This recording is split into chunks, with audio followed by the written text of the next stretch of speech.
So what's up, everybody? Leo, the American Cycler here. I'm going to take a little bit of time to explain to everybody why is it that I still wear Harley Davidson shirts. I own Harley Davidson hats. I have Harley Davidson everything in my closet, in my garage, and I do not own a Harley Davidson anymore. It all started with my utter disappointment with owning a 2021 Pan America, Harley Davidson Pan America, and one of the greatest motorcycles I've ever owned, and one of the reasons why I no longer own a Harley Davidson. And that is temporary, but you know, sometimes we have to adjust and adapt and give yourself time to process the whole thing in. Um, Long story short, I posted a video before a while back about why is it that I sold my Pan America. Long story short, it's a bike that I always wanted to own. Once I learned I could mount the bike because I'm not a tall person, I'm short. Once I learned I could mount it and I could ride it, I was mesmerized by the power. I was mesmerized by the looks, how lightweight the motorcycle was, and all of the gadgets and features of the motorcycle, riding modes, and so on. I felt like I was riding a high-tech Harley Davidson. And it was the case for a long time.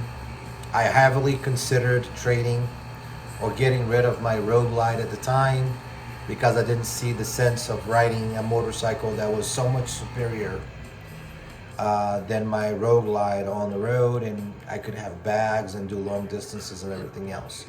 But it wasn't the case at all. I didn't. The Pan America was a purchase that was more designed for carving canyons. It was my leader bike in a way. It was an older man's leader bike, and I wanted to carve canyons, short trips around the lake, and I wasn't really interested in doing the off-roading and things that that bike and that type of motorcycle is designed to do. So, long story short, I ended up having problems after problems after problems with the Pan America. Even though Harley was on it, my last trip to Harley because of warranty problems with the Pan America was a real bad experience. I took it because it was under warranty and it needed a new battery according to them because of a voltage problem that I was having. The whole motorcycle needed all of a sudden a top end replaced, and then I found out there was a bulletin that was created for the motorcycle, and on top of all that there was another 4 bikes, Pan Americas, there were at the shop with these bulletins of to-dos that needed to take place before the bike was worthy again to go on the road. After the 3 weeks, I remember the tech taking the bike out to the parking lot, letting me know that everything was good to go, and the bike wouldn't start again. And he ended up starting a couple of minutes later with the same voltage problems that I originally had the bike there for. So that was the straw that broke the camel's back for me. And after I tried to resell the motorcycle back to Harley, they did not want to buy it. Their reasons were inventory, and they were not interested in the bike at this time. So that was the dealership that I bought the bike from. I tried going to a different dealership. They somewhat gave me the runaround. They didn't have time to appraise the bike and give me the trade-in value for it.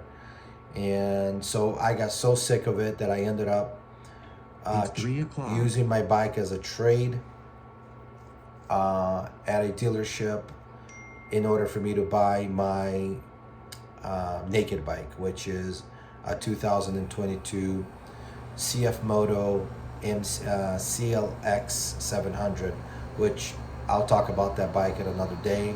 Very happy with it. Beautiful naked bike. And I was brand new experience with CF Moto, but there's more to talk about on that. So going back to my Road Glide and having my Road Glide in the garage, tell you guys that the bike was already paid for. It was a 2021. Didn't have that many miles, was in mint condition. I finally decided that I was going to part way with Harleys. It was a very tough pill to swallow. The back and forth with emails, trying to, find some justice in the disappointments I've had with my Pan America in a short period of time. So I traded my Road Glide for an adventure bike, which I'll talk about on another video. I sold the Road Glide, which my wife was very surprised about it because she knew how much I liked that bike.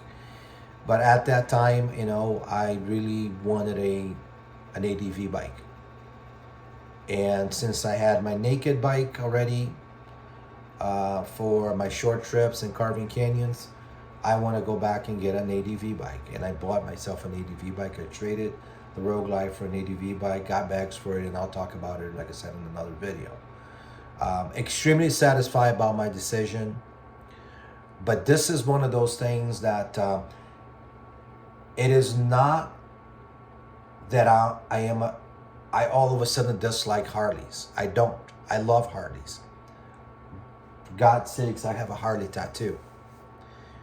And I'm going to keep my Harley tattoo. I'm going to keep my Harley shirts. I'm going to keep my Harley plaques and my poker chips and all the pictures and great experiences I had at dealerships. But at the same time, I've learned a lesson in that I am not going to a dealership to buy another motorcycle. I'm buying, if I'm buying, it's going to be from a small dealer, not a Harley dealer. But I'm not going on the big bagger type motorcycles ever again. Harley was it for me. I know there are bikes out there that are, pound per pound superior, like the Engine Challenger, the Chieftain, the Goldwing motorcycles. They're pretty good motorcycles, but I sat on them all and I don't like them. It's just a matter of preference. Nothing against the bikes. Bike is a bike, and I've always said that. I always believe in it too. And I think that owning a motorcycle is a matter of preference, and a lot of times is not about that. It's about people wanting to do things because of peer pressure. I think there's a lot of people that own certain types of motorcycles, even the Harley riders. They own a Harley because of the looks and because of the image, not because they really like the bike. I'm not about that at all, but I am going to eventually get another Harley, hopefully sooner than later, and I'm going to give updates about that. I'll give you a hint. I have always been a huge fan of Sportsters and Dynas. Especially the lowrider. The lowrider is by far, especially if the lowrider has that Willie G late 1970s look, 80s. I love that look and I love that motorcycle. And when I ride a lowrider, it fits me like a glove. And that is the bottom line for me nowadays. I'm no longer at that stage of my life that I need to get a bagger, because a bagger is what I'm supposed to do at almost 50 years old. And and I don't think anybody should feel that way as well, but people do.